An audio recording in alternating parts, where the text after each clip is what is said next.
The conference hall floated in the void between stars, a massive structure built by civilizations far older than humanity. Celesta Prime had witnessed 1,000 treaties, 10,000 negotiations, and countless promises of peace. Today, it would witness something different. G1 walked through the crystalline corridors with steady steps. Behind her, Minho and Hyunwoo followed in silence. They had traveled 3 weeks to reach this place, crossing half the known galaxy to attend peace talks that everyone knew were anything but peaceful. The Galactic Council had summoned them. When the Council summoned, species came running. That was how the galaxy worked. The doors opened to reveal the Council chamber. 5 thrones dominated the circular room, each occupied by a representative of the galaxy's ruling powers. The Draxians sat in the largest throne, their reptilian features twisted into what might have been a smile. Next to them, the insectoid Velith clicked their mandibles in a rhythmic pattern that their translators rendered as laughter. The Crastian Union representative, a being of pure energy contained in a crystalline shell, pulsed with colors that indicated amusement. The Macron delegate, cybernetically enhanced beyond recognition of their original biology, watched with glowing optical sensors. Finally, the Ilari Concordat's ambassador sat motionless, their large eyes fixed on the humans with an intensity that suggested they were reading thoughts. G1 took her seat at the small table facing the council. It was positioned lower than the thrones, a deliberate choice in architecture that spoke volumes about how the council viewed other species. Minho stood behind her right shoulder, his military uniform pressed and perfect.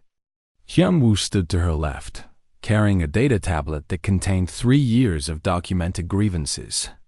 The council recognizes humanity, Speaker Radix announced from the Draxian throne. His voice boomed through the chamber, amplified by technology and arrogance in equal measure. You have been summoned to discuss your future in galactic society. Jiwon said nothing. She had learned long ago that silence often revealed mords. For 3 cycles, humanity has been granted the privilege of limited participation in galactic affairs, Radix continued. You have traded in our markets, traveled our spaceways, and enjoyed the protection of council oversight. It is time to formalize this arrangement. The Velith representative leaned forward, their translator rendering their clicks into words. Humanity has expanded rapidly. Too rapidly. 17 new colonies in the past cycle alone. Such growth requires proper guidance. Proper taxation, the Macron added, their synthesized voice flat and emotionless. Resources consumed must be accounted for. Debts must be paid. Jiwon glanced at Yumbu, who tapped his tablet. The screen displayed a list of incidents. Trade ships seized without cause. Mining operations shut down by council decree. Human colonists evicted from worlds they had legally purchased. Tariffs that applied only to human goods. The list went on for pages. We have followed every rule, Jiwon said quietly. We have paid every fee. We have obeyed every restriction placed upon us. And yet you grow.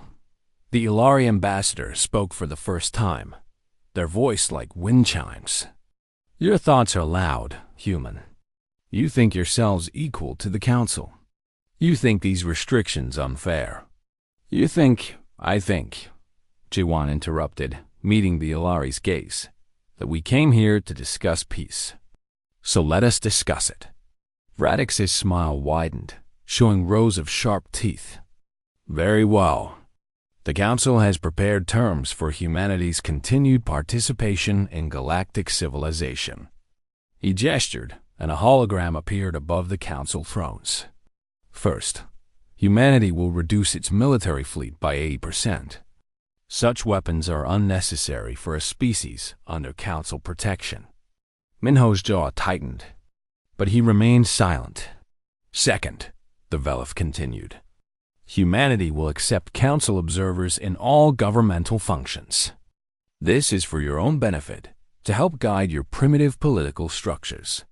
Third, the Macron stated, all asteroid mining rights in human-controlled space will be transferred to the Council's mining consortium. You will receive 15% of extracted resources as compensation. Fourth, the Ilari added, humanity will pay an annual protection fee of 500 trillion credits. This ensures the Council's continued interest in your well-being. And finally, Radix concluded, humanity will surrender sovereignty of all colonies beyond a distance of 50 light-years from your home system. These territories are too distant for primitive species to properly govern. The chamber fell silent. Ji-won looked at each council member in turn, her expression unreadable. Beside her, Hyun-woo had stopped breathing. Behind her, Minho's hands had clenched into fists. These are your terms? Ji-won asked. These are the requirements for peace, Radix replied. Accept them, and humanity will prosper under council guidance. Refuse them, and humanity will learn what happens to species who defy the natural order. Ji-won stood slowly. She smoothed her suit jacket and picked up her briefcase. I need to consult with my government. Of course. The Krastian representative pulsed with satisfied colors. We will give you 1 standard week, too. No, Ji-won said simply. The council members looked at each other in confusion. No? Radix repeated. I don't need a week. I don't need a day. I don't need a minute. Ji-won's voice remained calm, almost pleasant. Humanity declines your terms. All of them. We're done here. She turned and walked toward the exit. Minho and Hyun-woo followed immediately, their footsteps echoing in the stunned silence. You cannot simply leave, Davella sputtered. These negotiations are not complete. Ji-won paused at the doorway and looked back over her shoulder. You're right. They're not complete. They're over. There's a difference. You will regret this decision, Radix growled, rising from his throne. The council does not make offers twice. Good, Ji-won replied. Because humanity doesn't listen to threats twice. She walked out, and the doors closed behind her delegation with a soft hiss-dot in the corridor. Hyun-woo finally exhaled. They're going to come after us. Yes, Ji-won agreed, walking toward their shuttle bay. They have 50,000 warships, Minho added quietly. Our official registry lists 2,000. I know, Ji-won said. Then why? Hyun-woo started to ask. Ji-won stopped and turned to face both men. Because some things are worse than war. Slavery, for instance. Subjugation. Living on your knees because you're too afraid to stand. She resumed walking. Besides, our official registry doesn't tell the whole truth, does it? Minho allowed himself a small smile. No, Ambassador. It doesn't. Behind them, in the council chamber, 5 species began planning humanity's punishment. They laughed about the arrogance of the young race. They calculated how long it would take to crush human resistance. They debated which species would receive which human territories after the humans inevitably surrendered. Not one of them considered that they might lose. That would prove to be their first mistake. It would not be their last. 2 weeks had passed since the humans walked out of Celesta Prime, and the Galactic Council was growing impatient. Radix sat in his command center on the Draxian homeworld, staring at reports that made no sense. Human trading vessels had vanished from every neutral port. Human diplomats had recalled from every alien embassy simultaneously. Human communications with the outside galaxy had simply stopped. They're hiding in fear, one of his advisors suggested, probably arguing among themselves about whether to accept our terms. Radix wanted to believe that, but something felt wrong. He had conquered 17 species during his military career. He knew what fear looked like. This wasn't it. Across the galaxy, Sujin reviewed intelligence reports in her cramped office aboard a Draxian spy station.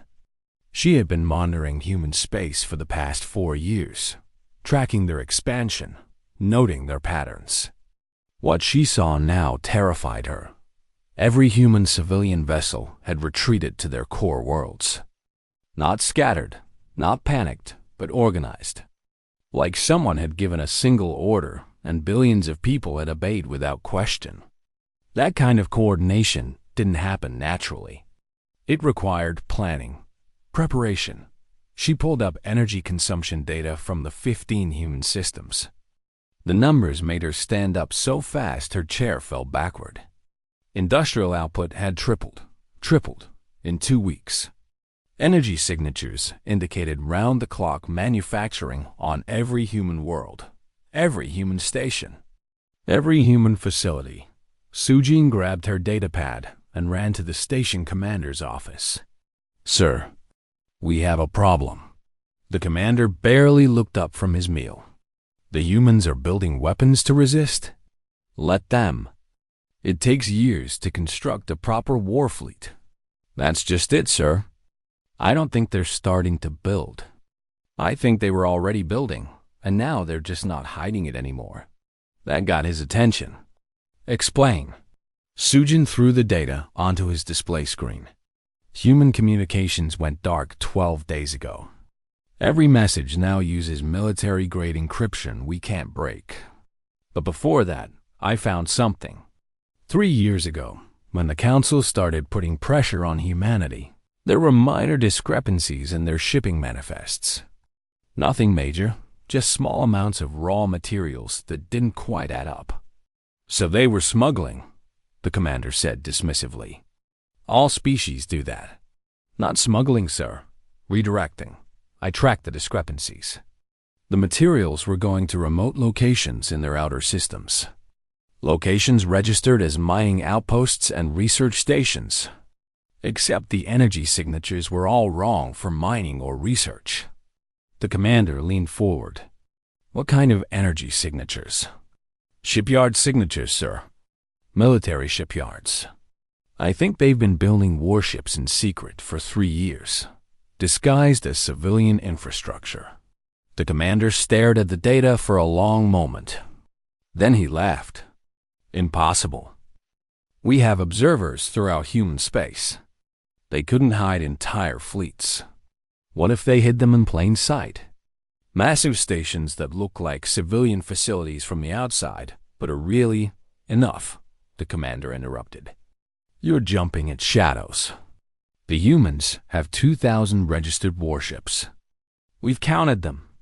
We've tracked them. They can't just conjure a fleet out of nothing." Sujin wanted to argue, but she knew it was pointless. She saluted and left his office, her datapad clutched tight. No one wanted to hear that they might have underestimated the enemy. It was easier to believe humanity was weak. On Earth, Fleet Admiral Dong Yun stood in the war room beneath the Pacific Ocean. Around him, holographic displays showed every human system, every human ship, every human weapon. The board was lit up like a festival, and it was beautiful. "Nightfall Protocol is fully active," reported his second-in-command. "All civilian evacuations complete. All defensive positions manned. All strike forces ready." Dong Yun nodded. "And our guests? The Council observers? Contained in secure facilities. Comfortable, but isolated. They can't report what they can't see." "Good." Dong Yun zoomed in on a particular section of the asteroid belt. What had appeared to be a mining station for the past 3 years was now shedding its disguise. The outer hull split apart, revealing a construction bay large enough to build dreadnoughts. Inside, a massive warship floated, nearly complete. How many? 16 major shipyards coming online. 340 smaller facilities. Production was at 40% capacity during peacetime. We're now at 90%. And the fleet? His second-in-command smiled. "Official registry says 2,000 ships. Actual count is 8,300, with another 1,000 in final assembly. We'll have 9,000 ready when they come." Dong Yun allowed himself a moment of satisfaction. 3 years of deception. 3 years of building in secret while the council watched and saw only what humanity wanted them to see. Every civilian station had a dual purpose. Every research vessel carried hidden weapons. Every mining outpost was really a fortress. The council thought humans were naive newcomers to galactic civilization. They didn't realize that humanity had been preparing for war since before they ever left Earth. It was in their nature. Hope for peace, but prepare for war. Trust, but verify. Speak softly and carry a very big stick.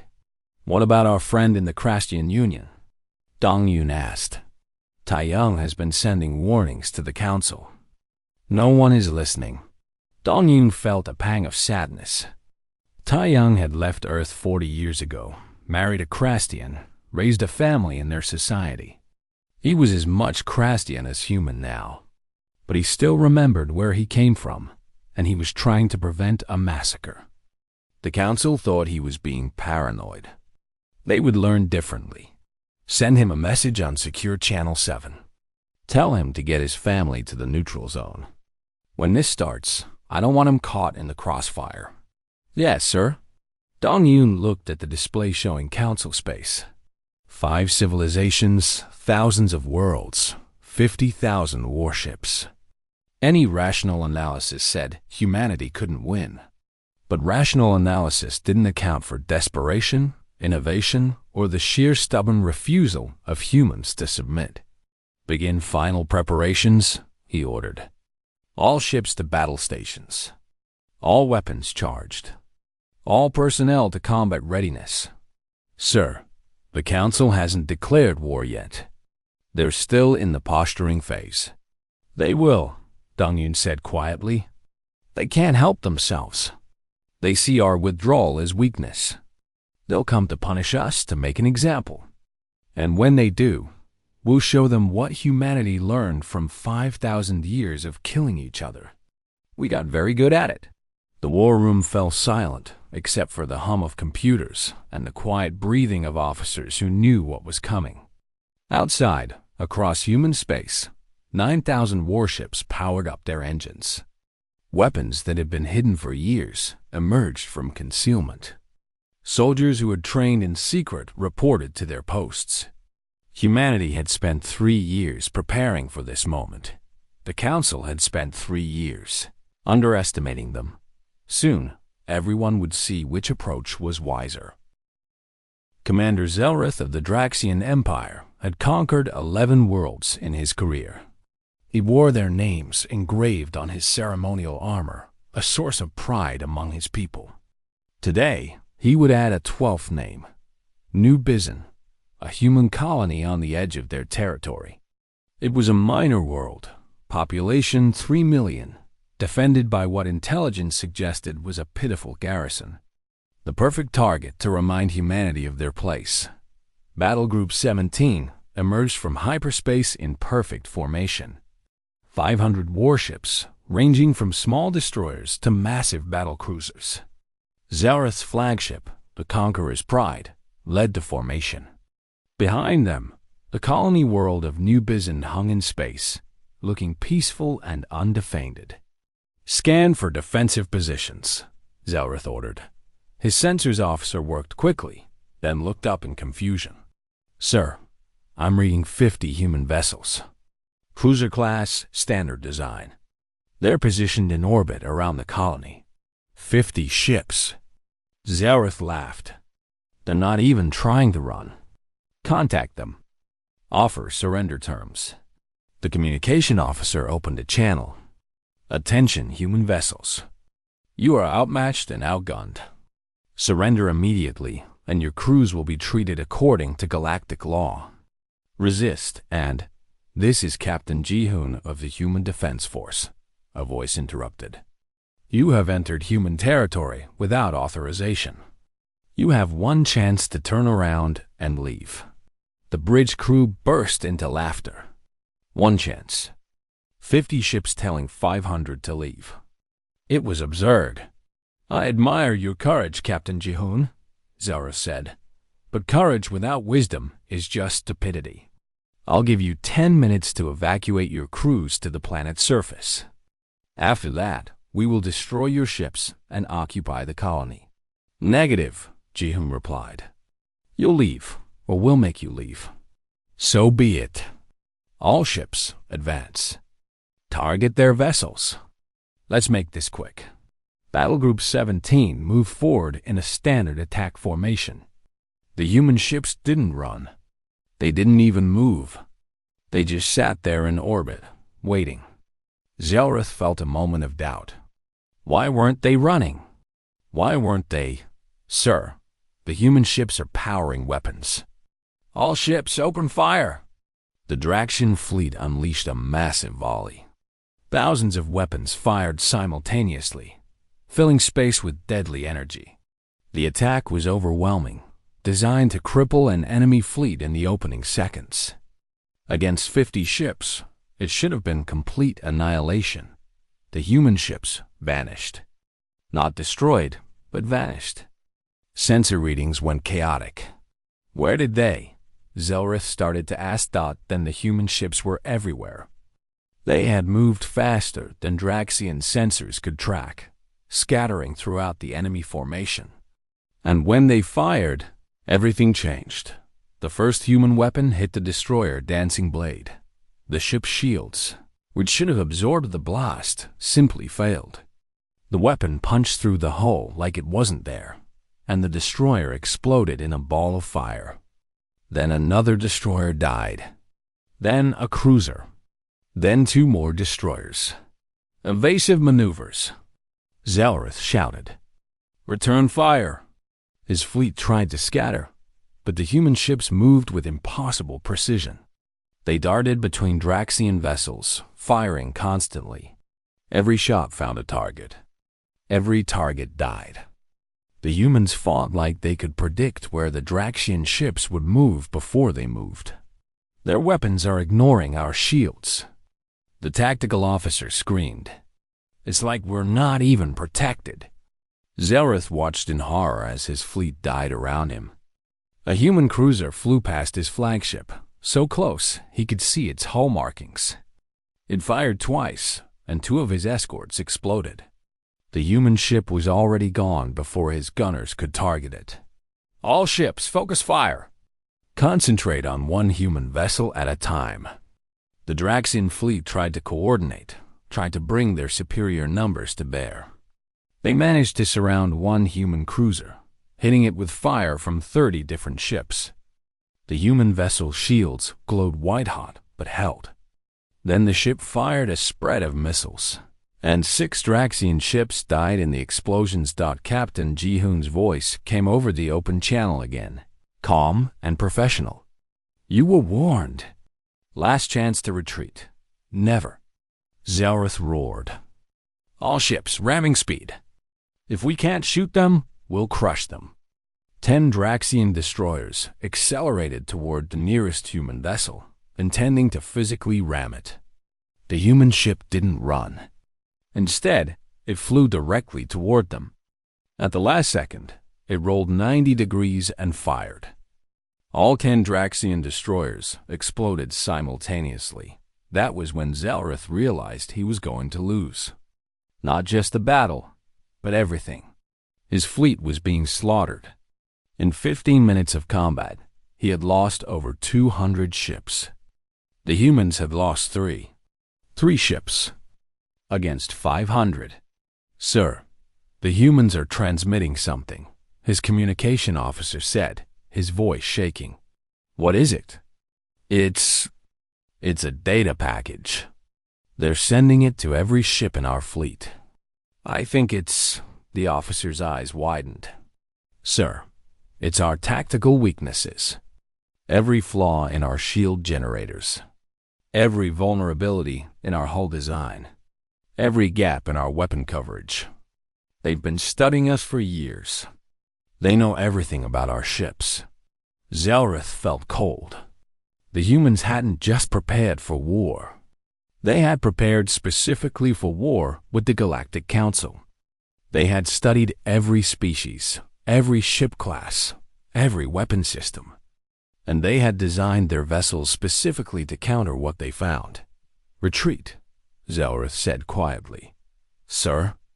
"Retreat. All surviving ships, emergency jump to Rally Point Omega. Now." What was left of Battle Group 17 scattered, their ships jumping to hyperspace in panic. Ships that couldn't jump fast enough died to human weapons. Ships that tried to surrender were ignored, destroyed anyway. The humans weren't taking prisoners. They were sending a message. When it was over, 3 Draxian ships had escaped.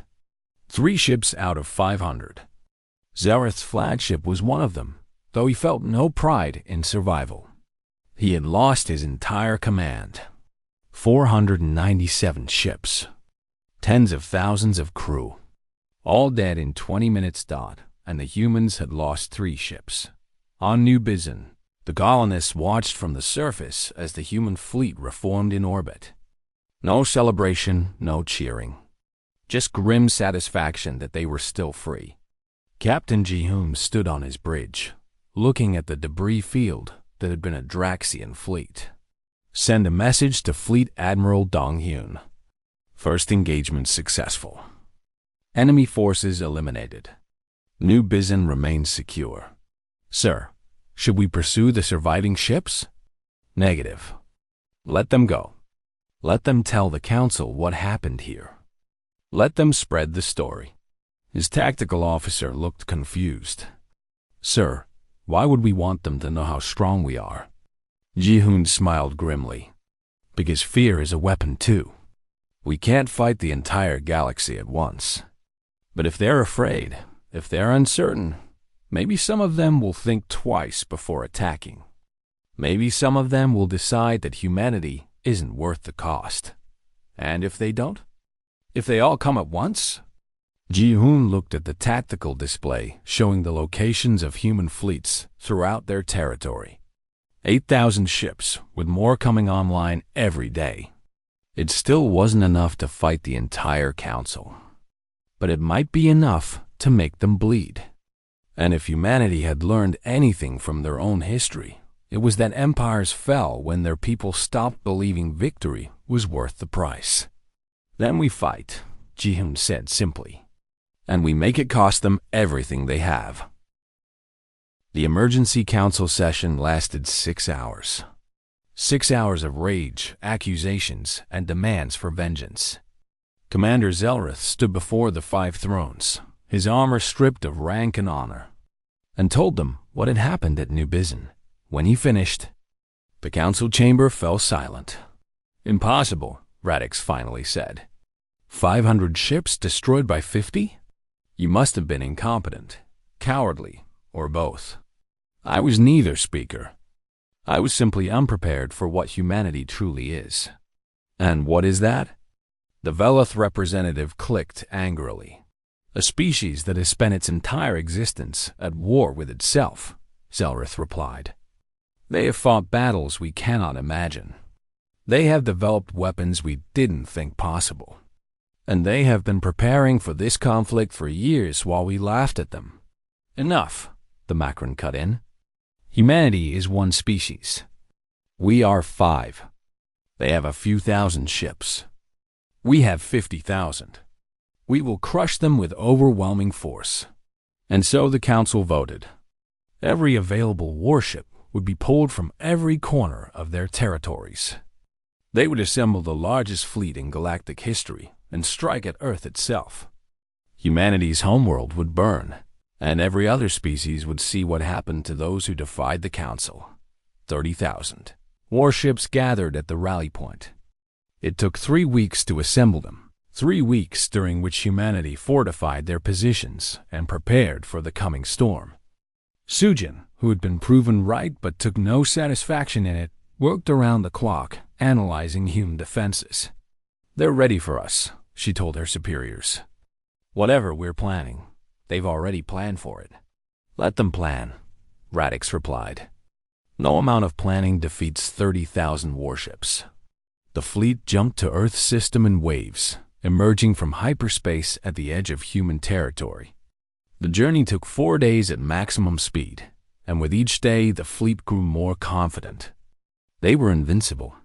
They were unstoppable. When they arrived at Sol System, they found humanity waiting. 5,000 human warships hung in space, arranged in a defensive sphere around the inner planets. It was an impressive number, far more than intelligence had suggested, but still hopelessly outnumbered. 6-to-1 odds. The Council fleet would crush them. Fleet Admiral Dong Hyun stood in his command center on Mars, watching the Council fleet approach. Around him, hundreds of officers worked in focused silence. This was the moment they had prepared for. This was the moment that would decide humanity's future. "All ships report ready," his second-in-command said. "And our surprises?" "Drone fields are active. Strike force is in position." "Everything is ready, sir." Dong-Hyun nodded. "Send the message." Across every communication channel, Ji-won's voice echoed. She was on Earth, safe in a bunker, but her words reached every ship and both fleets. To the Galactic Council. "You come to our home to make us slaves. You come with overwhelming force, thinking we will submit. You don't understand humanity. We would rather die free than live in chains. If you want Earth, come and take it. But know this, we will make you pay for every meter of space with rivers of your blood." The Council fleet advanced. Then Dong-Hyun activated the first trap. Spread throughout the approach vectors, invisible to sensors until they powered up. Millions of autonomous drones came online. They were too small to be considered serious threats by themselves. Each one carried just enough explosive to damage a ship's hull. But there were millions of them, and they swarmed the Council fleet like angry insects. The massive Council formation broke apart as ships tried to shoot down the drones. Point defense systems fired constantly, but for every drone destroyed, 10 more took its place.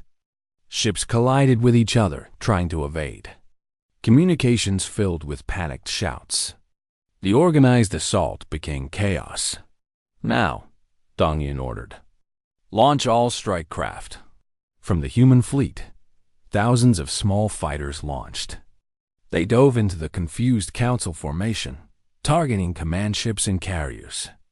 The Council's larger vessels were designed to fight other capital ships, not swarms of tiny, fast-moving targets.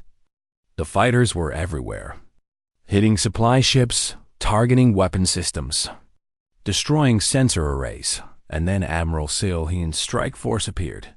They had been hiding in the Orc cloud, their ships powered down to minimum. 2,000 human warships, invisible until they activated their engines and jumped to point-blank range behind the Council fleet. They emerged already firing, targeting the massive supply vessels and command carriers at the rear of the formation. The Council fleet's rear guard evaporated in the first volley. Supply ships carrying ammunition, fuel, and repair equipment exploded in massive fireballs. Command carriers that coordinated fleet movements died before they could react. In 10 minutes, Seo-hyun's force crippled the Council fleet's ability to sustain a long battle. The Council fleet tried to bring its superior numbers to bear. But the human defensive sphere had already moved forward. 5,000 ships against 30,000 should have been suicide. But the humans fought with perfect coordination. Every captain knew exactly where to be, exactly when to fire. They moved like a single organism rather than 5,000 individual ships. The battle raged for 3 days. The Council fleet had numbers, but humanity had preparation. Every human ship was equipped with weapons specifically designed to counter Council defenses. Every human captain had trained for years on simulators that replicated Council tactics. Every human crew member knew this was a fight for survival. On the second day, the Veloth Collective's contingent broke formation and tried to flee. The Draxians shot them down themselves to prevent panic from spreading. On the third day, the Krastian Union's forces requested permission to withdraw. Permission was denied. The Council couldn't afford to show weakness, but weakness was all they had left. By the end of the third day, 12,000 council ships were destroyed or disabled. The human losses were heavy too, nearly 2,000 ships gone, but they still held the line. Earth remained protected. Mars remained free. Humanity remained unbowed. Tae-young watched the battle from the Crastian Union flagship, his heart breaking. He had warned them. He had begged them to negotiate, to find peace. They hadn't listened. Now he watched his adopted people dying by the thousands. On the other side of the battlefield, his birth people were dying too. There were no winners here, only survivors. "Sir," the Crastian commander said quietly, "we cannot sustain these losses. We must retreat." The other council commanders, what was left of them, agreed. Radix raged and threatened, but even he could see the truth. They had come to conquer, and instead had been mauled. If they stayed, they might win, but at what cost? Half their fleet? 3/4? And even if they took Earth, how would they hold it against a species this determined? "All ships," Radix finally ordered, his voice heavy with defeat, "retreat to rally point. We will reassess." The council fleet withdrew, jumping to hyperspace in scattered groups. They left behind thousands of wrecked ships and tens of thousands of dead. They left behind their pride and their certainty. Most importantly, they left behind the idea that humanity was weak. On Mars, Dong-Yun watched them go and allowed himself to breathe. They had won. Not the war, but this battle. They had shown the galaxy that humanity could not be easily conquered. The cost had been terrible: millions dead, ships destroyed, resources depleted, but they had survived. "Send repair crews to all damaged vessels," he ordered. "Begin recovery operations for escape pods. And someone get me a casualty report." "Sir, message coming in from Earth. Ambassador Jiwan wants to speak with you." Dong-Yun took the call. Jiwan's face appeared on screen, tired but resolute. "Admiral, well done. We held them, Ambassador. But they'll be back. Maybe not tomorrow, maybe not next month, but they'll come again." "No," Jiwan said softly. "They won't. Not all of them. We broke something in that battle. Not just their ships, but their unity. Some of them will want revenge, but others will want peace. Our job now is to make sure the peaceful ones win that argument." Dong-Hyun looked at the debris field surrounding Earth. "How do we do that?" Jiwan smiled. "We show them that humans are better allies than enemies." 3 months after the Battle of Seoul, the Galactic Council was dying. Not from external attack, but from internal collapse. The Makran Federation announced their withdrawal first, citing unacceptable losses and questioning the Council's leadership. They sent ambassadors to Earth offering a separate peace. Humanity accepted. The Ilari Concordat followed 2 weeks later. Their telepaths reported something the Council had never considered. Their own populations were terrified, not just of humanity, but of their own leaders who had led them into a disastrous war. Fear was spreading through Council space like a disease, and the Ilari wanted no part of it. The Crastian Union held on longer, but even they began to fracture. Some wanted to continue the war. Others argued for peace. A few even suggested that humanity had been right all along, that the Council's demands had been unjust. Civil debate turned into civil conflict. Only the Draxians and Velith remained fully committed to the Council, but even they were bleeding resources. Their economies suffered. Their populations questioned. Their military strength, once seemingly infinite, now appeared finite and dwindling. Celesta Prime looked different when G1 returned. The Grand Station seemed smaller somehow, less impressive. Or perhaps she had simply stopped being impressed. She walked the same corridors as before, but this time Minho and Hyunwoo walked beside her as equals, not subordinates. This time, they came not as supplicants but as representatives of a power that, had earned respect through blood and fire. The council chamber held only 3 thrones now. The Makran and Alari seats sat empty, their representatives having departed months ago. Radix occupied the Draxian throne, but he looked older, tired. The Velith representative clicked nervously. The Krastian ambassador pulsed with muted colors. Ambassador Jiwan, Radix began, and his voice no longer boomed with confidence. "Thank you for coming. You asked for peace talks," Jiwan replied, taking her seat. The table was at the same height as the thrones now. Someone had adjusted it. "We're here to talk. We wish to negotiate an end to hostilities," the Velith said. "Terms that are acceptable to both parties." Hyunwoo placed a data tablet on the table. "These are humanity's terms." Radix looked at the document and for a long moment said nothing. Then he read aloud. "The Council will recognize human sovereignty over all territories currently under human control. The Council will pay reparations for damages caused during the war. The Council will rescind all previous demands made upon humanity. And finally, the Council will enter into a mutual defense and trade pact with humanity based on equal partnership." "Equal partnership," the Krastian ambassador repeated. "You demand to be treated as our equals." "No," Jiwan corrected. "We demand to be treated as your partners. There's a difference. Equals implies competition. Partners implies cooperation. And if we refuse?" Radix asked. Minho leaned forward. "Then the war continues. We've been building ships for 3 months. Our fleet is larger now than when you attacked Earth.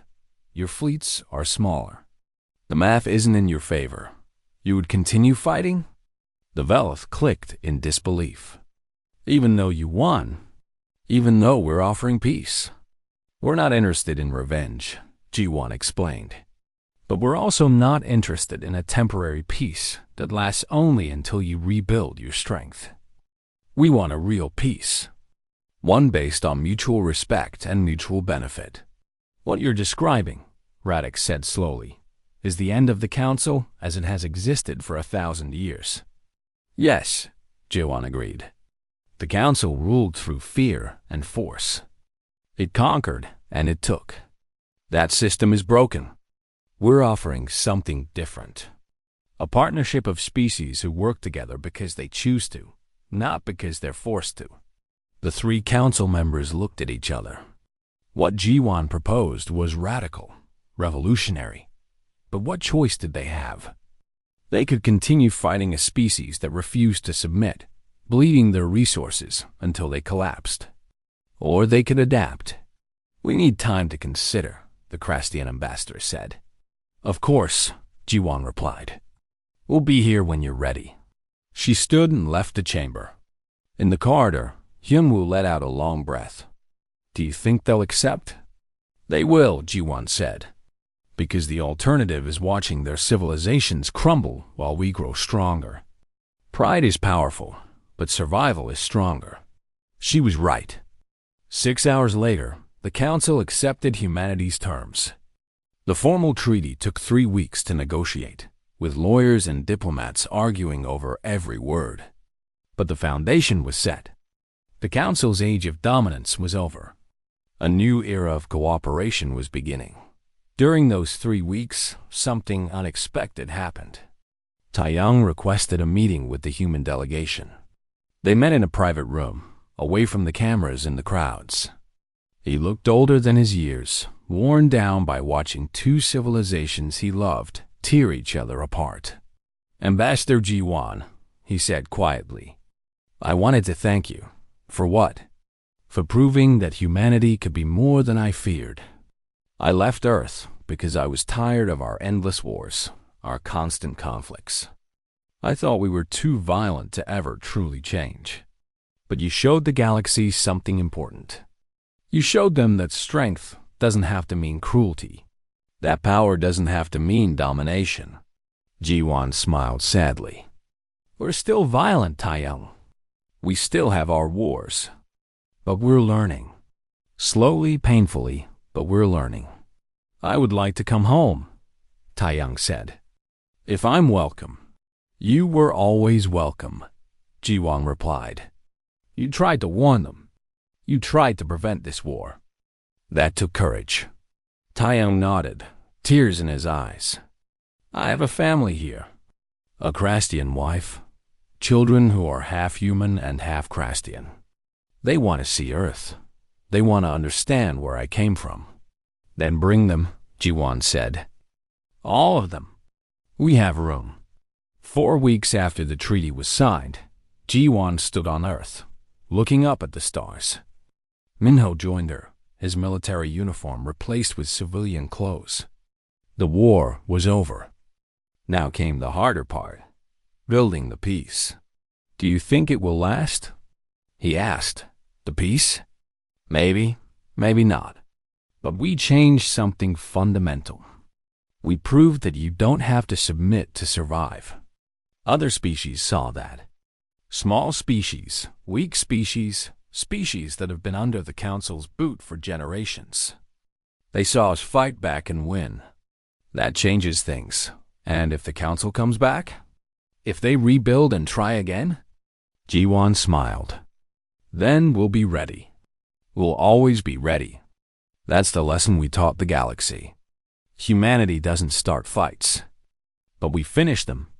In orbit above Earth, construction crews worked on dismantling some of the massive warships that had won the war. The materials would be recycled, turned into civilian vessels and infrastructure. Humanity was returning to peace, but not to vulnerability. They would never again be unprepared. Admiral Dong Hyun oversaw the process from his command center. Some of the fleet remained active, always vigilant. Peace was wonderful, but it was also fragile. Humanity had learned that lesson the hard way. Sir, one of his officers said, incoming transmission from the Macron Federation. They want to discuss joint military exercises. Dong Hyun smiled. Joint exercises. With a former enemy. Tell them we're interested. Across the galaxy, the balance of power was shifting. The Council's absolute authority was broken. New alliances were forming. Species that had been enemies were becoming partners. And at the center of it all was humanity, the species that had refused to kneel. The galaxy would never be the same. Humans had made sure of that. They had come to the stars seeking friends and found tyrants. They had sought peace and found war. But through it all, they had remained true to themselves. They had stayed free. And freedom, they had proven, was worth any price.